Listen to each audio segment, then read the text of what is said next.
it's when it enters the battlefield, so it's only a one-time thing. It's just its bomb effect. It's for 7 mana. Target player loses 1 life for each spider you control.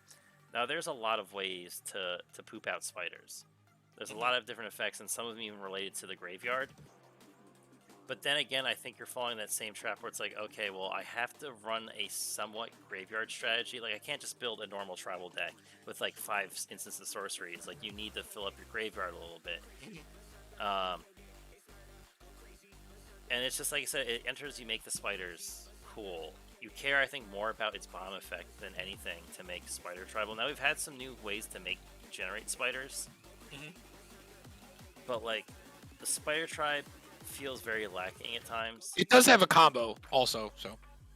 Well, with by sacking the 2 for mana, the 3 for mana. It's the old Grave Titan combo. Oh yeah. Death Mantle, you know. So yeah, that works in that way. But again, that's like, that makes you infinite spiders, I guess. I put it here. Or maybe with like. No, I think it doesn't do enough. I think it's here. Yeah. Because it's still spiders, but you're still, like I said, having to play random graveyard stuff to make it good. Yeah, no, it doesn't really make spiders good. It tries to kill you. So Reaper King. Reaper King, dumb. Yeah, if you're playing. I've gotten blown out by this. I didn't cut you off, by the way, but. Yeah, for Scarecrow deck, like, I mean, I think that it is exactly what Scarecrows need.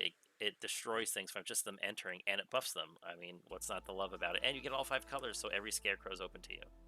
And the way that he is, like, if you try to counter it with, like, an X spell, or, like, you know, he's actually 10 mana. So, like, there's some things that care about things being higher CMC or anything like that, and he gets to do that. Well, it's really cool. Like, I've like, Drew has had his, you know, Scarecrow deck, and that deck is crazy. This is another Rider Replication, things entering, you know, popping permanents kind of deck, you know. It's fun. Reaper King scary. Yo, yeah, Reaper King is. You know what's funny?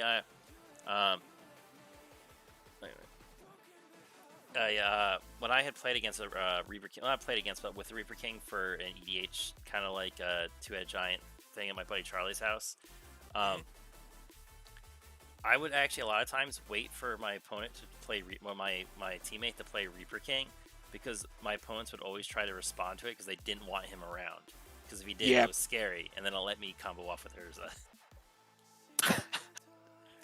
Sometimes that happens. Sometimes just. Oh, Allison. Look, it's Patron of the Moon. Was it Tribal Merfolk? I mean, Moonfolk? Moonfolk. I was waiting for you guys to get to that, because I was like, well, I actually have opinions on this one. Oh, true. So what do you feel about it?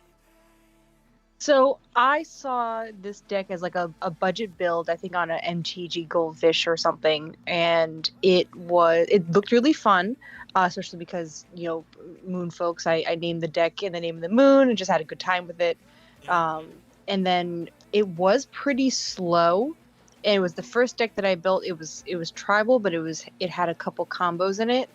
I think Walking Atlas and what else was there? What's the land? It's a desert that pings for 1. Oh, Sunscorched Desert? Yeah, that one. Yeah, it has that in it. Amulet. Yeah, Amulet of Vigor, Training Grounds. It basically, the problem with Moonfolk in general is that their abilities cost too much to be good or be worth it. So you don't get a lot of value. So Patron of the Moon, the one thing that it does for your tribe is that it will let you pay, I think, 2 less for the Moonfolk abilities, and then you can also sacrifice a Moonfolk, and it takes the CMC of that Moonfolk off the cost to play this commander, from what I remember. Yeah, that's Moonfolk. So you know, the only real benefit that it gives to its tribe is the 2 reduction of 2 generic mana to play their abilities, which is a lot of bouncing lands or returning a Moonfolk to your hand. Yeah, it's not a fun tribe to play against. No, it really doesn't do anything. Like, it just kind of bounces stuff. And the thing is, Moonfolks were printed 1 time, basically, in the Kamigawa block, so we don't have a lot of other Moonfolk to, like, really pair with it. But, like, hey, we got a girl Azami, I think, is a Moonfolk. But I love the Moonfolk aesthetic, though. It's actually literally what the design behind Caden. That's why I made him a Moonfolk in our one D&D game with the all white skin and stuff. Wait, Azami? Oh, Oh, no, yeah, she's not, but she's from that Molo- set. Yes. But yeah, it's definitely a mediocre tribe. I'd probably put this like the commander's good for the tribe though. Yeah, so because almost all of them have to return lands to your hand to do something, and the Patron of the Moon puts lands back into play. That's Yeah, the one so- part. So, yeah, go ahead. It helps you out a little bit when you let you put a land back, but at the same time, you have to continuously bounce your lands, and it feels like you can't recover enough per turn for how much you're bouncing. Mhm. So, I would give it a C or a D personally. I don't know how you guys feel. I agree. Like we're basing it off of how well it plays with the tribe, and I think it's good enough. Like with what Moon folks are trying to do to like give it a C for me, Yeah. because it's at least doing something that it wants, Right, and it does have that bit of synergy. It's just still not quite beneficial Yeah, enough. it's not. I think that this deck Valuable. needs green. Well, maybe we'll get some more Moonfolk in the Cyberpunk 2021. Yeah, or everybody's cop out the Morphon, Yeah. But we'll talk about that when it comes, because there is actually a tribe that people play with that, and you're probably gonna know what it is. Oh, so Marinar.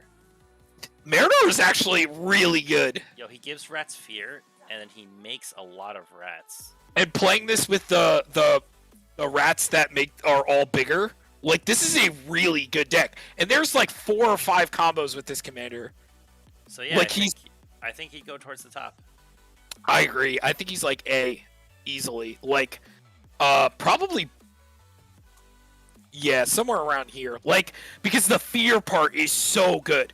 Because making them unblockable, like all that damage that comes in, and then being able to make more, and the fact, like, Thornbite Staff and all that, like, I know we were saying we weren't going to talk about, like, what.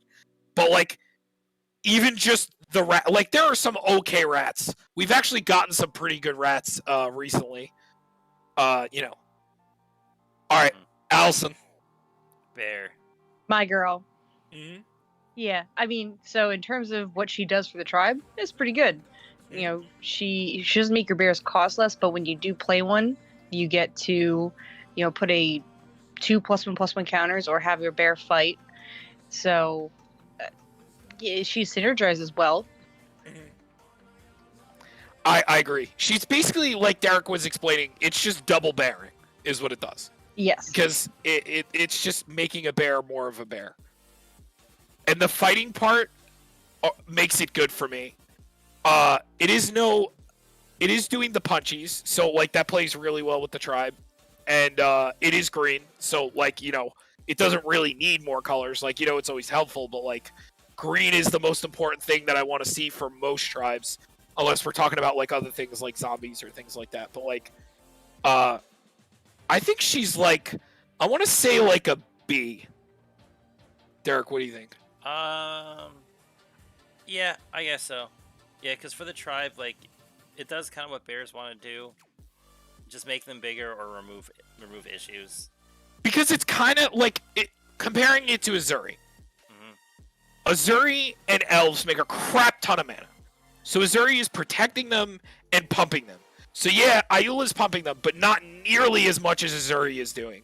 Azuri is your Crater Hoof in the command zone and your protection. Because it's sometimes you're like, hey, I have enough mana to dump, like, to activate his ability 4 times. Yeah, it's called Elvish Archdruid, or Priest of Titania, or, Yeah.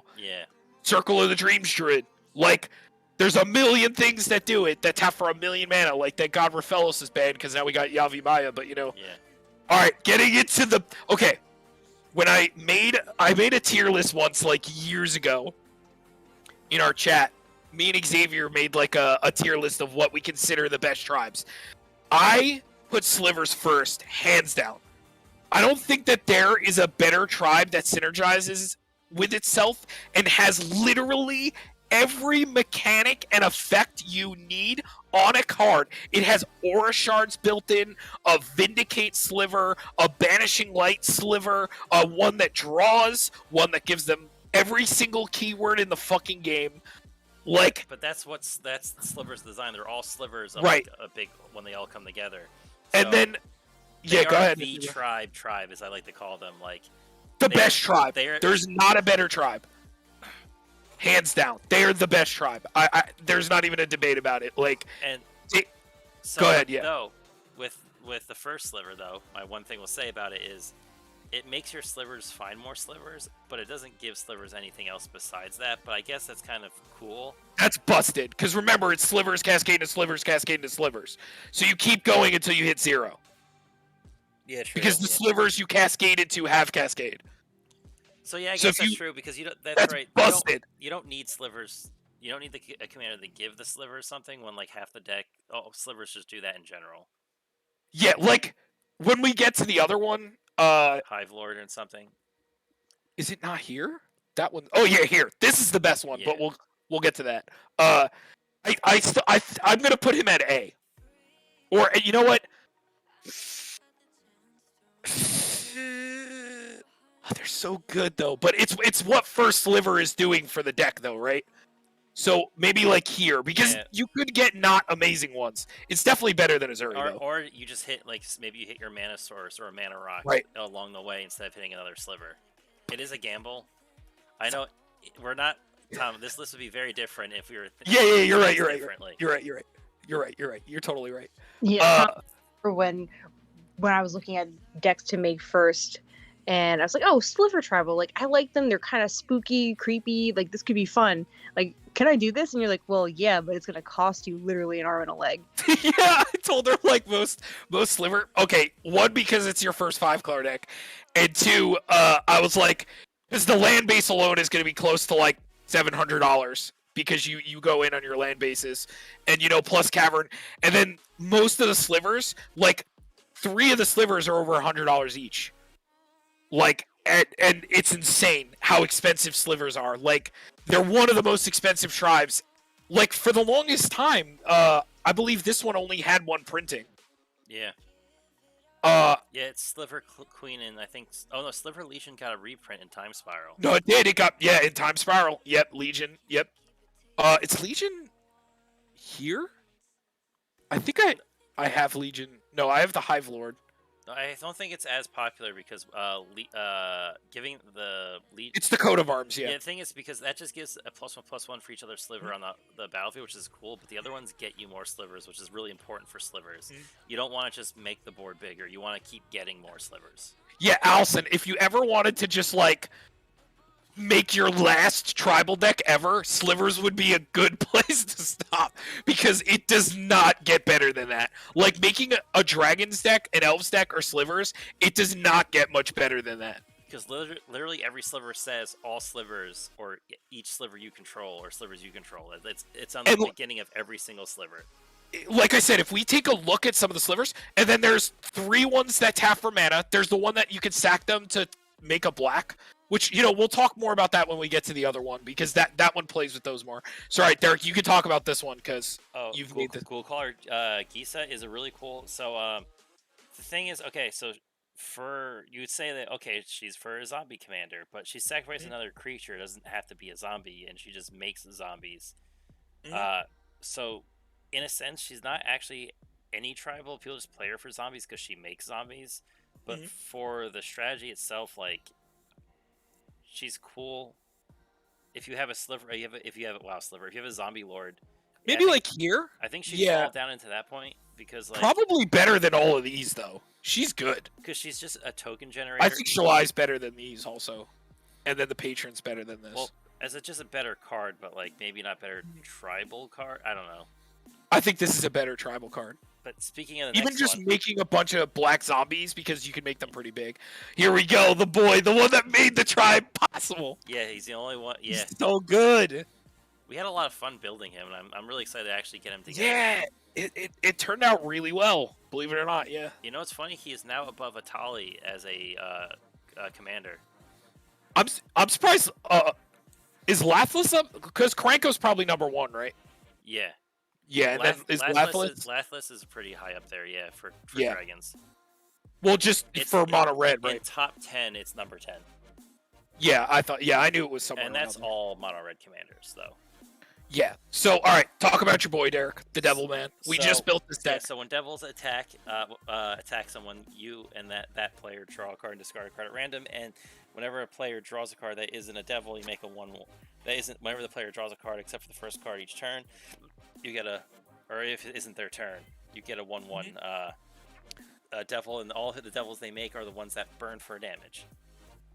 So he generates devils, and he also gets devils an ability. So what's really cool about him is like if you have 3 tokens, you swing at 3 people, you get 3 more to replace them, and you get to burn for some damage. Good.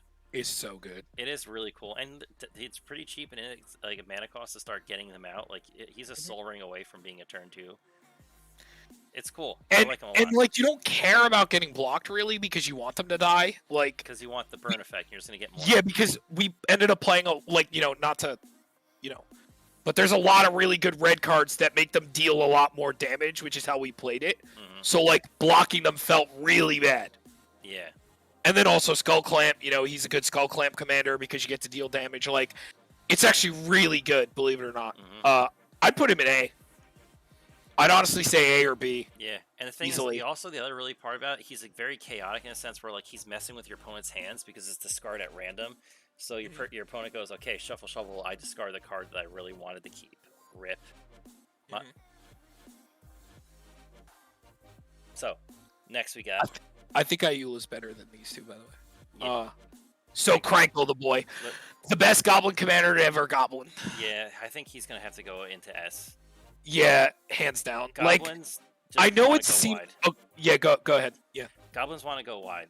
Goblins don't have a ton of effects other than like we want to go wide and we have a few lords, and he just makes so many, and it goes like okay, we'll make 2 to 4, 4 to 8, and so on and so forth. It's not nuts. Yeah. So yeah. As where we put this commander over here, or like the making the tokens and stuff like ended up here. The difference is the red, and that goblins are just so much better. There are so many busted goblin effects, especially with Muxus now. What is that card? Have you read that card? Yeah. Allison, do you know what Muxus is?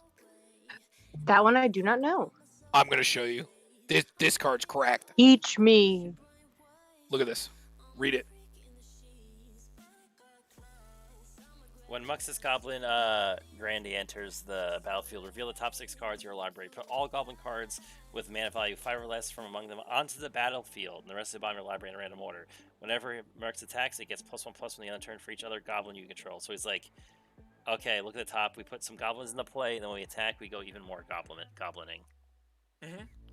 So, in this kind of strategy, there's actually quite a bit of effects that do that, or that add Goblins to hand. And then Skirk Prospector, there's a lot of goblins that can sack, and then you're playing like the damage dealing things like Perforos and like stuff like that. And then with Pashalik Mons, the commander that Matt plays, which you could put in this deck, whenever your goblins die, you get to deal 1, and then he can pay 4 to sack 1 to make 2. So like, and also Kranko has all the same combos that Marinara has. So Marinara is the sack outlet though. It's harder to do it with Kranko because you need a sack outlet to do it. As where Marinara is the sack outlet. But as far as the decks go, like, Kranko cares more about making 1/1s than Marinara does, because you just want to throw. You just want to throw them. Like, and, like, there's a million effects about goblins dying and then making more, like, this deck is made to go sideways. It has no other, like, Kranko's always just been one of the best commanders doing it, and Goblin Tribal is godlike. And it is basically a Storm deck. That's how Goblin decks play. Like, it feels like you're playing against Storm. Which is so weird if you think about Goblins in mono red, because you're like, I'm just going to play creature with, like, I'm going to play creatures to swing, but yeah, they're that good. So what we got next? Okay. Lathless. So whenever another non-token dragon enters the battlefield, you get a 5/5 dragon, and for 1 red and a black, dragons you control get +1/+0. So she gives fire breathing to all dragons. And she makes dragons when new dragons enter that aren't tokens, which is pretty cool. The only problem with this is the color. Mono red, yeah, there are a lot of mono red dragons, but I think she does suffer from that thing where like she makes dragons, but she doesn't give you more dragons. But she does have the bottom effect that gives them all fire breathing, which I think that in itself could be pretty good. Where do you think you'd put her? B or maybe A? maybe below Kalia. I think Kalia still Yeah, gets a bit yeah, better. I agree. Yeah, because like between Terror and all the dumb red dragons they've printed, like she can definitely work. It's a struggle. You have to play some terrible draw. Like, oh, here it is. Should we just let Matt come on, Allison, and talk about this, or do you want to talk about it? Because you probably played against this so much, Allison. Oh, who? Yeah, Lathril. I mean, Oh, Lathril. he's a sleepy boy right now. So I mean, Lathril's fun, but she's a combo. hold on, wait, he'll say a thing. Lathril's fun, but she's not that great compared to other elf commanders. She's cool because she's got black, which there's not a lot of good goblin commanders that do, and she's got a combo piece in the command zone, which is nice. But compared to other not goblins, other elves, she's not that great of a commander in my opinion. No, And, I mean, she does go. It's elves go fast, so it gets out of hand really, really quickly. I mean, and lots of decks do go less fast. Yeah, that's elves. Or slower if elves you're are playing. So dumb. Yeah, I mean, like, they'll go slower in general, if you're playing against with 4 people. When I've played with Matt, just like 1v1s when we're testing decks or just having fun, this deck runs over me almost every time. Yeah. It is that kind of commander. I mean, the menace matters, and it is an elf also, which means it can get pretty big. I'd put it in, like, I want to say B or A. I would argue for B because the thing, she's kind of like Lathlis, where she can make elves herself, and she has an effect that if you have elves, you could do stuff, but she doesn't make the tribe kind of better. The tribe makes her better. Yeah, I agree with Derek. Yeah, I mean, making the 1/1s is nice because all the a lot of the elves tap for mana equal to the amount of elves, or like some of them have power and toughness equal to the number of elves, and then there's the elves that tap to put +1/+1 counters on equal to the number of elves. So I think it is actually better than you're making it out to be because a lot of them use their effects based on the number of elves that you have. So I think it is actually pretty good. I'd probably say closer to like the bottom of A, because it is green at least, or the top of B definitely. Yeah, I agree there. Because the other thing, you could also build her in a deck that runs no other real creatures and just removal spells, and she could still get all her effects off because the tribe, like I said, the tribe makes her better. She doesn't make the tribe better. Which is like when you look at something like Azuri, where he makes the tribe better, the tribe doesn't make him better. I get you. And that's kind of like where I'm basing them off. This one, though. She's kind of falls into the same thing as like the tribe makes her better. She doesn't make the tribe better, but I think she's more of a payoff for having the tribe than She gets way out of hand, and there's a lot of elves that untap. So she's definitely an A for me. I would put her probably above, probably like there. Because I think all the other ones that still at least contribute to the tribe a little bit more, where she's just like, I get value out of it. But that's usually all you really need, because there's just so many X spells, or just keep playing elves and drawing. Yeah. Like it's so easy. But we're also talking about how these cards work for their tribe. No, even just talking about the elf, like Heritage Druid, tapping them immediately, playing more. Like she's really good. And then like all the elves that untap, like I said, there's a million elves that untap and let you play more elves. Like she's insanely strong. And then getting to play Azuri in the deck, and Rishkars in return. So, all right, Magda. So here's my thing about Magda is that this isn't a dwarf deck. This is a dragon deck in disguise. They just don't want you to tell you that, because you go Magda, get a Goldspan dragon, then and then you eventually tutor for the Nexus, so all your dragons are now dwarves. So when you attack with all of them, they make treasures. So Magda wants you to think you're playing a dwarf deck, but you're not. You're playing a dragon deck. Mm-hmm. And it's pretty good at it. I'm not gonna lie. No, I 100% agree. She's kind of busted at like really good at doing it. Mm-hmm. I think she's like, I want to say, because it puts it into play. It's not graveyard like that. I'd probably put her. The thing is, we do have enough dwarfs that make the effect kind of cool, but it comes down to the fact that the way her effect is worded, that I guess you'd say, okay, whenever a dwarf you control becomes tapped, create a treasure token. So you could abuse that easily, like that land we talked about. Yeah, like, and then she gives dwarves a +1/+0, which is just a little bit of a lord. She's a half lord, but then it's like sacrifice 5 treasures to get an artifact or a dragon card. That's right, you get sack the 5 to get the Masswood Nexus right away. Okay, yeah, no, she's stupid, but she's still like a dragon deck more than it feels like it wants to be a dwarf deck. But I guess you have run enough dwarves and you just run the few. No, you just play stuff that taps her, really, and you just the problem with her is she has to attack like Kalia in the early game. So I'd probably put her near Kalia, like somewhere around there. It's like one of those hybrid tribes. I think Kalia might be a little better, but because she has to get going is the problem. And then you're not playing tribal, you're playing treasure tribal, and it's getting more away from you just slamming dragons. You want dwarves and you want dragons. So there's a deceptive amount of bad dwarves from sets like Homelands that work real well. Yeah, I know. Yeah. But then most people just get the Maskwood and they just play dragons. Yeah. Because I forgot she could tutor artifacts. That's fucking busted. Yeah. She just gets the best card with her, which is Maskwood, and then you can activate it to make more dwarves. All right, so this is a zombie deck. What do you think about DC? Okay, so DC is not a zombie deck. It wants you to think you're playing a zombie deck, but you're playing a self mill deck with a combo. So it just makes zombie tokens. It's kind of like a Sultai version of what's her face. Like it's just a token generator. You don't even have to run any zombies in the deck, and you wouldn't know the difference if you ran zombies in the deck. It just zombies do really well with a graveyard, and it's a graveyard strategy. I'm sad that the Esper zombie one didn't show up. I guess people don't really play it a lot. Because I think that's a awesome fucking zombie command. I guess it just didn't show up on here. I guess it's like I said, this is all the most played. So if ones didn't make it onto here, then it's not in like the top 200 or whatever I looked at.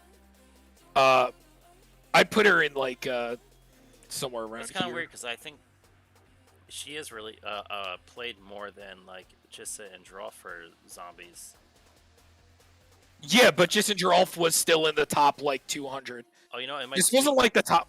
This wasn't like the top 100. This was like the top like. True. I went down a lot because I had to really dig to find some that are tribal. Right. So yeah. So were we putting in her D or the back of C with this token maker? Like. I would honestly say D. The deck itself is really cool, but for a tribe, it doesn't really do anything for the tribe. All right, Allison. Here we go. Unesh. Oh yes, the good boy, the king of the Sphinxes. We already talked about him. We know how good he is. The fact Sphinxes have a lot of fun effects in general, and they usually have a bigger body or a butt on them, and they can fly. So they also tend to have a higher CMC. But Unesh, making a discount of 2 generic mana for every Sphinx, plus the Factor Fiction, it just lets you draw into all your Sphinxes, and it lets you play a lot of Sphinxes for much cheaper. So like there's several 4 mana Sphinxes that end up being 2 mana that you just get an insane amount of value off of them. Yeah, mana ramp in blue is kind of a big deal. Yeah. Having like a pseudo mana ramp in the command zone, and then that's not counting like now I play a Herald's Horn and they're all 3 less, and and then now I'm playing like a medallion and now they're all 4 less. Like it's pretty cool. I consider Unesh up there, Derek. What do you think? I think he's up there.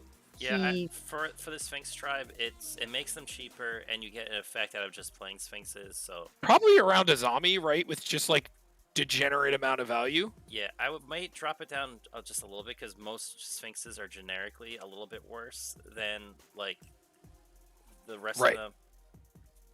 But it I contributes do actually think most of the mutate creatures are better than a lot of the Sphinxes, but then you just get the punch though, you know. Mhm. So I feel like the flying is like a good trade off. It is. And then, I mean, in terms of what he does for the tribe, he makes a lot of Sphinx much more easily playable than they would be, or just playable in general, whereas they wouldn't be before because they cost 6 mana or more, and that can be hard to get off on like a turn 4. But if you've got Unish out, that could happen. Mhm. No, So it he's works definitely good for really the strong. tribe. Yeah, really strong. All right, Derek, the butt boy. So I'm guessing this is gonna be for tree folk.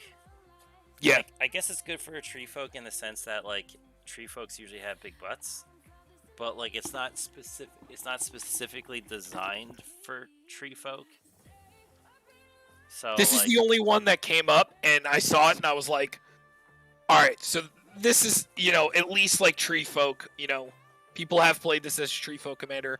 People also play the Saproling, but remember, like, those don't get a ton of play because the other tribes kind of just like overshadow every other tribe in Magic. Because notice on this list, there's like how many dragons still?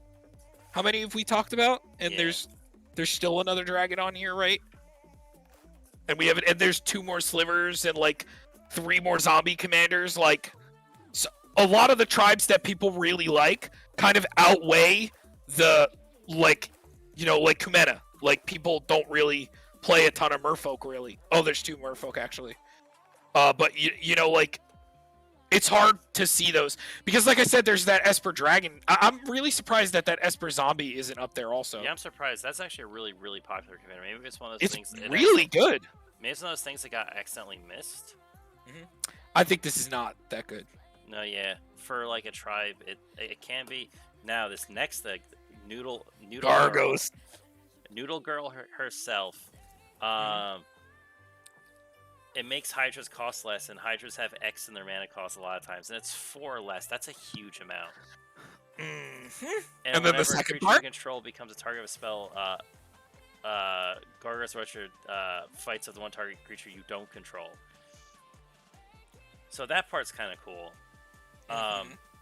For the tribe, just the thing is, that's what Hydras exactly want. Hydras don't need like Hydras get this or Hydras get that. Hydras needs the cost less. Gargos is like, yo, watch this. It's not 1 less, it's not 2 less, it's 4 less. So that means like a Hydra that's a green and X is coming out as a 4/4 for 1 green. I'd probably put him, because considering that Around Sure. I think around Kalia, because same thing where like it's doing what the deck wants to, where it makes them cost less and get them in there out as fast as you can. And there are really good Hydras. I mean, you lose out not having the red, but it's fine. Alson up again, the red and Siri. Yes, I think my final good boy on the list. I don't know. Unless you want to talk about the werewolf one, since you guys have been doing that also. And then you could talk about Matt Slimefoot too. Well, I think so. Matt's been doing more work on the werewolf deck than I did, so I can't speak as well to it. But for Rin and Seri, it feels really good to play a lot of cats, and then you make a dog every time you make a cat. So, in terms of what Rin and Seri does for the tribe, it's a hybrid tribe, so the effects get split. But I like that when you activate its ability, you get to do something for each tribe. I think it would be better if it also acted like a lord or gave another ability. But in terms of what it does for the tribe overall, you play a cat, you make a dog. You play a dog, you make a cat. It doesn't really do much else. So it helps you build up a board, and you just end up going wide, which is fun. And you can pick off people's things with the ability if you leave up enough mana. So, in terms of what it, ranking it for what it does for the tribe, it's definitely not an S or an A, and maybe a B.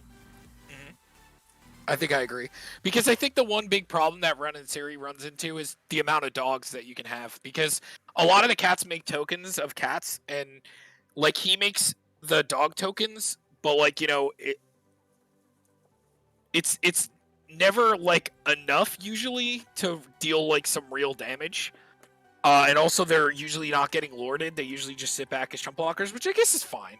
But I still consider him like a B at least because he plays with the tribe really well. Mm-hmm. I put him around near Lothless because, you know, they're kind of doing the same thing. Yeah, they're making tokens by playing the tribe, and then they have a bottom effect that the more you have, the better it is. Yeah. Okay. So this is actually Changeling Tribal. So Changeling Tribal, true. I guess you can name Changeling and just play all of them, and it costs less and it buffs them. I mean, Morphon is kind of like the ultimate like generic. Yeah, he should be in God tier, but you know, it's people play this Changeling. It is a real thing. It's actually kind of popular. And then you just play like the best lords of any tribe, and you just slam them in there. And when you play, yeah.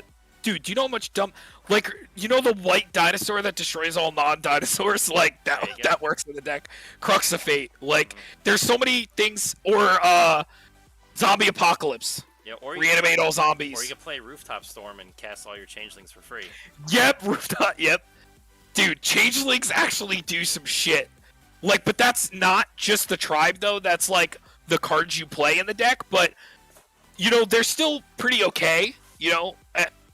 What Morphon does for that is huge. I mean, he is just arguably the go-to tribal commander for anybody that can't pick one, you know?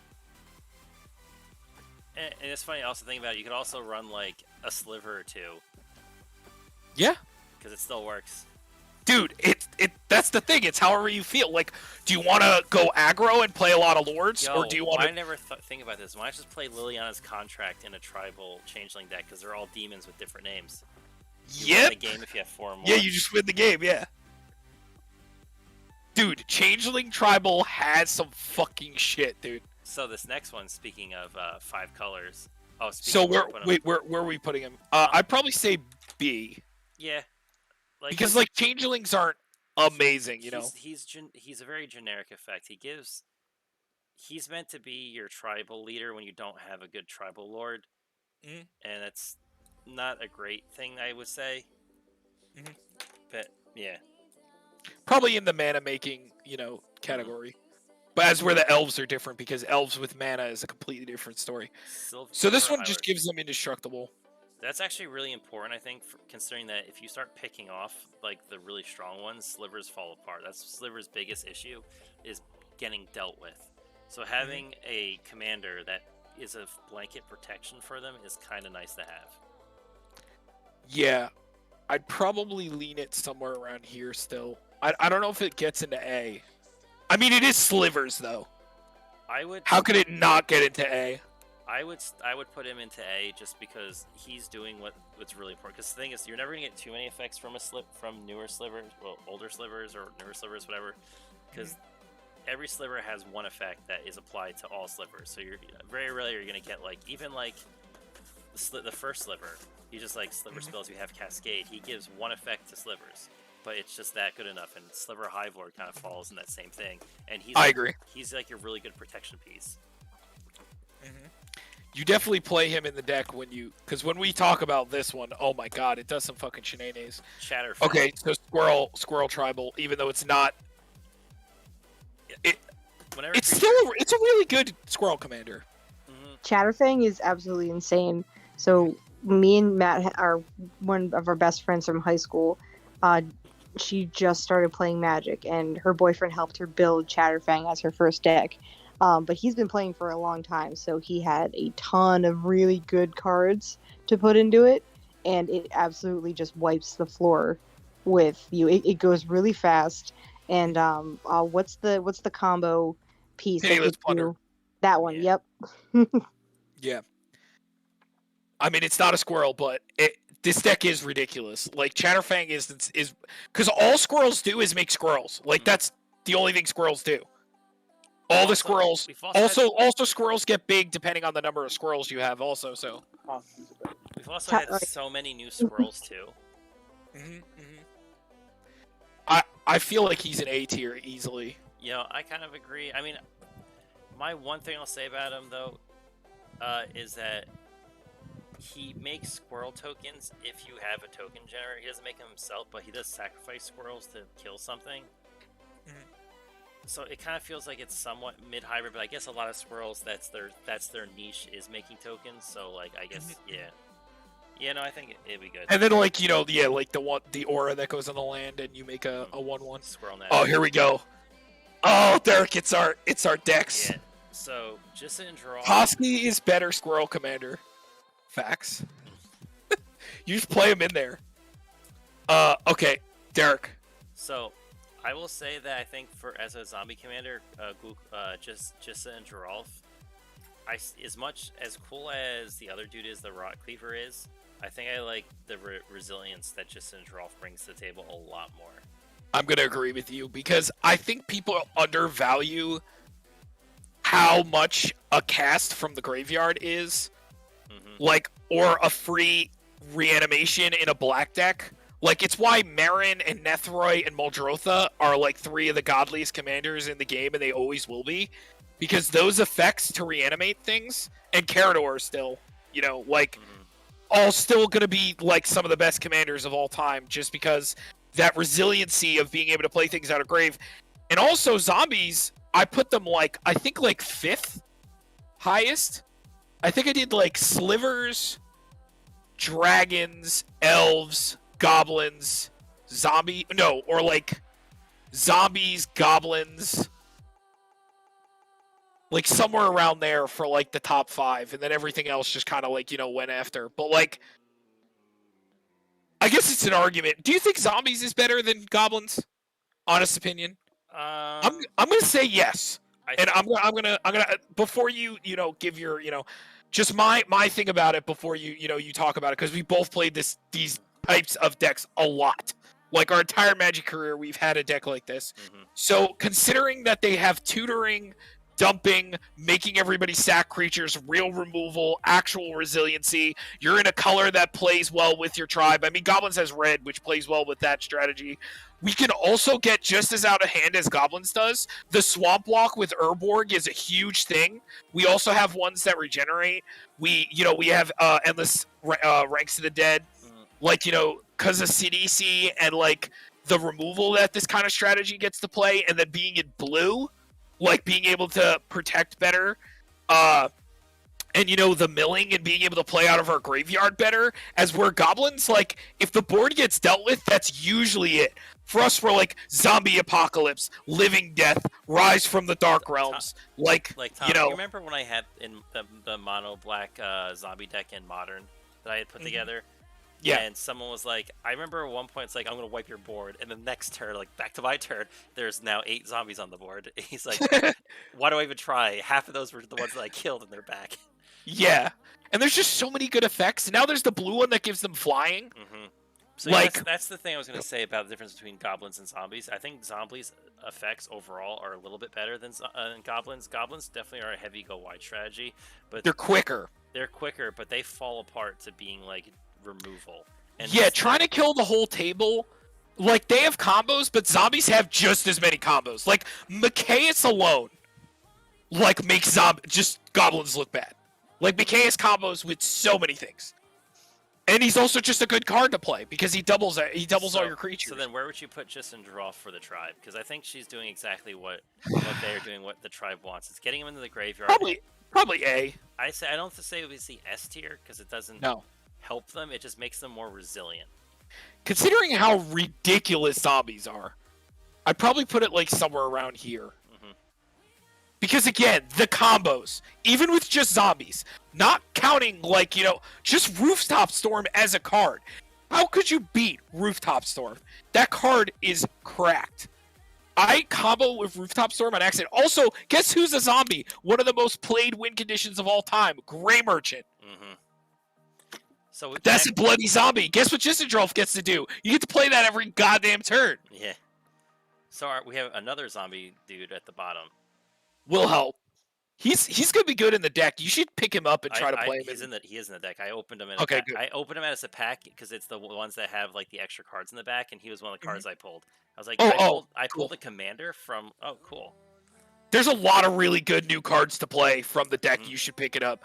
Like there's the